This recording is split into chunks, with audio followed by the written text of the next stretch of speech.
آج کل پاکستان کے سیاسی منظرنامے پر ایک خط کے بہت چرچے ہیں. ہر طرف اس خط پر بحث کی جا رہی ہے.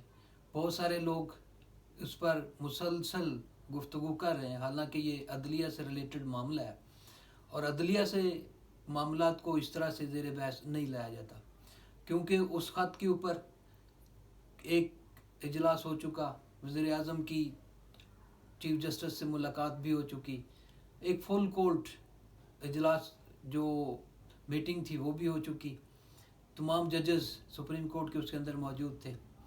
بہرحال یہ ساری اس کے اوپر پیش رفت ہو چکی. اب فائنلائز کل کیبنٹ کا اجلاس ہوگا اور ایک کمیشن بنانے کی تجویز اعظم نظیر تارڑ صاحب نے اعلان کی کہ ہم اس کے اوپر کمیشن بنا رہے ہیں. کچھ سابق کریڈیبل جج اس کا سربراہ ہوگا اور اس کی پوری تحقیقات کی جائیں گی. یہ سارے پہلو اپنی جگہ پر، لیکن اس کے باوجود سوشل میڈیا پر، یوٹیوب کے اوپر، اسی طرح باقی پلیٹ فارمز کے اوپر اس کی ایک دھوم مچی ہوئی ہے، ایک شور مچا ہوا ہے. ہر طرف شور شرابہ ہے کہ جیسے یہ خط سامنے آیا، اسلام آباد ہائی کورٹ کے 6 ججز، انتہائی محترم ججز نے یہ خط سپریم کورٹ چیف جسٹس کے نام لکھا، جوڈیشل کمیشن کی طرف معاملہ ریفر کیا. حالانکہ وہ کوئی اس کے لیے صحیح پلیٹ فارم نہیں تھا، لیکن ججز نے جو مناسب سمجھا انہوں نے وہ کام کیا. اس خط کے اندر سب سے بڑا پوائنٹ ہے جس کو زیر بحث لایا جا رہا ہے وہ کیا ہے؟ وہ اس الزام ہے جو پاکستان کی ایجنسی کے اوپر لگایا گیا کہ ایجنسی کے لوگ جو ہیں وہ عدلیہ کے معاملات کے اندر مداخلت کر رہے ہیں، عدلیہ کے معاملات پر حل کرنے کے لیے دباؤ ڈالتے ہیں. کچھ اس طرح کے ایشوز جو تھے وہ اٹھائے گئے کہ اس چیز کو روکا جائے، لہذا اسے عدالتی امور میں مداخلت کا نام دیا جا رہا ہے. سپریم کورٹ بار کی طرف سے بھی ری ایکشن سامنے آیا کہ ہم کبھی بھی یہ نہیں ہونے دیں گے کہ عدلیہ کے معاملات میں مداخلت ہو. اسی طرح باقی بارز کی طرف سے بھی کچھ انفرادی سطح پہ جو لیڈرز تھے ان کی طرف سے بھی رد عمل سامنے آیا. لیکن سب سے بڑا رد عمل وہ حکومت اور اپوزیشن کی طرف سے آیا. موجودہ حکومت جن کو فارم 45 یا 47 والے کہتے ہیں، ان کی طرف سے ری ایکشن آیا کہ ہم بھی یہ نہیں چاہتے کہ کسی بھی طرح سے جو ہے وہ عدلیہ کے معاملات میں مداخلت ہو. دوسری طرف سے پی ٹی آئی کے بیرسٹر گور بڑے واضح الفاظ کے اندر سامنے کھول کر آئے اور انہوں نے عمران خان کی رہائی کا مطالبہ کر دیا کہ یہی اسی طرح سے عمران خان کو سزا دلوائی گئی ہے فلاں فلاں. تو بہرحال انہوں نے بھی اور اسی طرح باقی رہنماؤں نے بھی اس کے اوپر بڑے کھول کر بحث کی اور ان 6 ججز کو ہیرو بنا کر پیش کیا گیا کہ یہ 6 جج اصل میں ہیرو ہیں. سمجھ سے بالاتر آ رہا ہے کہ یہ 6 ہیرو اس وقت کہاں تھے جب جسٹس شوکت صدیقی نے انہی معاملات کے اوپر راول پنڈی بار کے اندر 2018 میں خطاب کرتے ہوئے انہی معاملات کے اوپر بات کی تھی.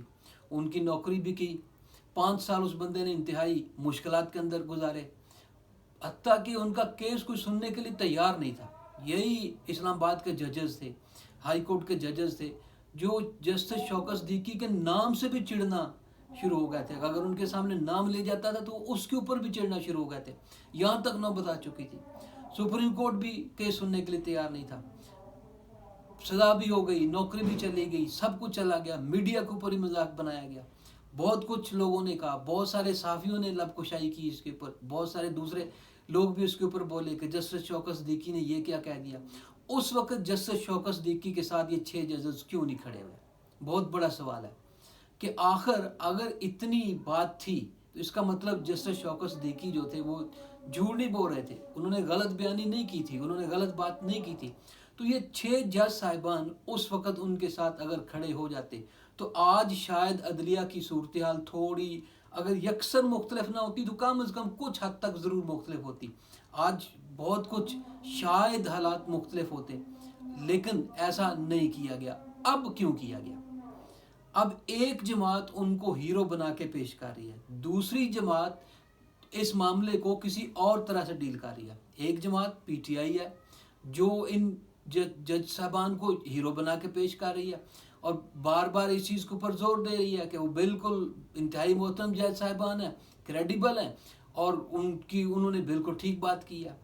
لیکن یہ غیرت اس وقت نہ جاگی جب خواجہ سعد رفیق اور سلمان رفیق راہداری ضمانت کے لیے اسلام آباد ہائی کورٹ جاتے ہیں تو ان کا مذاق اڑایا جاتا. اس وقت کسی کو نہ جاگی، اسی لیے تو اس نے خواجہ سعد رفیق نے اپنے جو ایک ٹویٹ کے اندر لکھا کہ ضمیر جاگ گئے ہیں. پہلے ضمیر کیوں نہیں جاگے تھے؟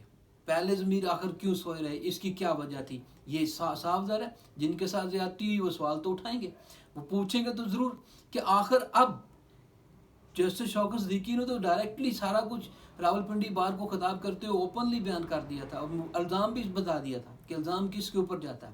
جب انہوں نے اس وقت کے ISI چیف کا نام بھی لے دیا، سب کچھ لے دیا تھا. اب کی بار حالانکہ ان جج صاحبان نے خط میں جسٹس شوکت صدیقی کے خط کا حوالہ تو ضرور دیا، لیکن کسی کے اوپر الزام نہیں لگایا، کسی کا نام نہیں لیا کہ کون صاحب ہیں جو ان کے اوپر دباؤ ڈالتے ہیں، کون ہے جنہوں نے ان کو پریشرائز کیا کہ ہماری مرضی کے مطابق کیسز کے فیصلے کیے جائیں. یہ چیزیں انہوں نے خط کے اندر بالکل ہی مینشن نہیں کی ہیں، جتنا بھی طویل خط لکھا ہے. لیکن الزامات جو ہے نا وہ سیدھا پوری ایجنسی کے اوپر لگانے کی کوشش کی کہ جناب دباؤ ڈالا جاتا ہے اور عدالتی امور کے اندر عدالتی معاملات کے اندر مداخلت کی جاتی ہے.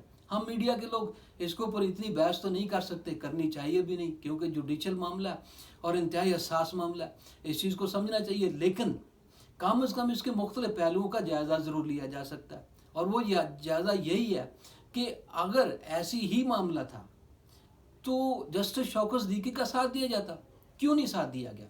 سب سے بڑا سوال یہ ہے. وہ بندہ اب تک خجل خراب ہوا، بہت ساری مسائل اس نے سامنے کیے، بہت ساری پرابلمز کا سامنا کیا، وہ اب تک پریشان ہوا. کسی نے اس کا نام جو تھا وہ بھی ایک ہنسی مذاق کا ذریعہ بن چکا تھا، شاید انتہائی نان سیریس جج سمجھا جاتا تھا.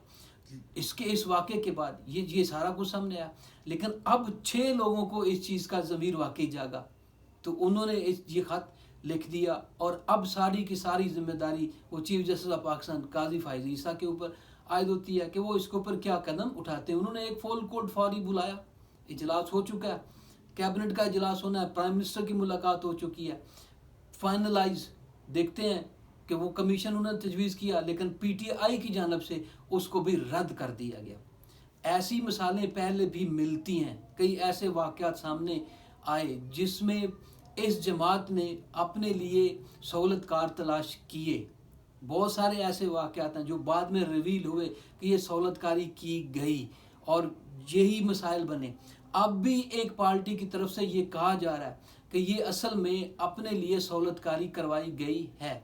تو کیونکہ انہی ججز کے ذریعے بہت ساری جو اب تک آسانیاں تھیں وہ بھی ملی. بانی PTI کے حوالے سے بات کر رہا ہوں کہ انہیں بہت ساری جیل میں سہولیات ملی، بہت سارے جو تھے وہ کیسز کی سماعت کے اندر بھی انہیں کافی کچھ جو تھا وہ ریلیکسیشن ملی، تو وہ بھی دینے والے تھے. جبکہ دوسری طرف بڑی سختی سارا کچھ ہوا. بہرحال جو کچھ بھی ہے، 6 ججز کا لکھا ہوا خط اہمیت رکھتا ہے. تحقیقات مکمل ہونی چاہیے، کوئی بھی کرے، کوئی سابق جج کرے. حالانکہ دوسری جانب سے اس چیز کو رد کر دیا گیا کہ نہیں ہم نہیں مانتے کسی بھی جج، جیسے وہ کسی سے بات کرنے کے لیے تیار نہیں نا. زرداری صاحب آخر تک انتظار کرتے رہے کہ شاید عمران خان صاحب بات کریں تو ان سے مل کر حکومت بنائی. نون لیگ کی طرف کبھی بھی نہ جاتے زرداری صاحب. اگر عمران خان صاحب اس تکبر سے باہر نکل آتے کہ نہیں مجھے دوسرے کے ساتھ بات کرنی چاہیے، لیکن انہوں نے جب نہیں رابطہ کیا تو پھر ان کے پاس بھی کوئی ذریعہ نہیں تھا، کوئی رستہ نہیں تھا، وہ رستہ ایک ہی تھا. اب بھی اسی طرح کا رد عمل اپنایا جا رہا ہے PTI کی طرف سے کہ نہیں ہم نہیں مانتے، کوئی کسی سابقہ جج کا نہیں ہے تو کوئی خلائی مخلوق یا کوئی اور آئے گا جو اس کمیشن کی سربراہی کرتا ہے، یا حکومت نے بھی شاید یہ کمیشن بنا کر یا بنانے کا اندیہ دے کر معاملے کو رفع دفع کرنے کی کوشش کی ہے. بہرحال مین ذمہ داری وہ چیف جسٹس پہ آتی ہے، سینئر ترین ججز پہ آتی ہے کہ اس معاملے کو کس طرح سے ڈیل کیا جائے. مثالیں تو بہت ساری ملتی ہیں جن سے بہت سارے واقعات، بہت ساری چیزیں کلیئر ہو جاتی ہیں، واضح ہو جاتی ہیں کہ کیا دباؤ ڈالا جاتا ہے یا نہیں ڈالا جاتا ہے. بہت سارے جو ایشوز سامنے آتے ہیں.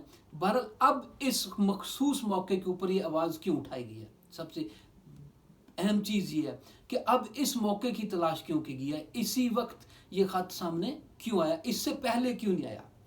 ٹھیک ہے، اگر کچھ ایسی مسئلہ تھے جیسے پہلے ہم نے سوال اٹھایا کہ اگر ان لوگوں نے شوکت صدیقی صاحب کا ساتھ کیوں نہیں دیا، ان کو ایک اچنبے کی چیز کیوں بنا دیا جب انہوں نے راولپنڈی بار سے ایڈریس کیا اور یہ ساری باتیں کی. اس وقت بار ایسوسیشنز کہاں تھیں جب ان جسٹس کے خلاف ساری کی ساری تحقیق ہوئی اور معاملہ کہاں تک پہنچا؟ اس وقت یہ ساری بارز کہاں تھیں؟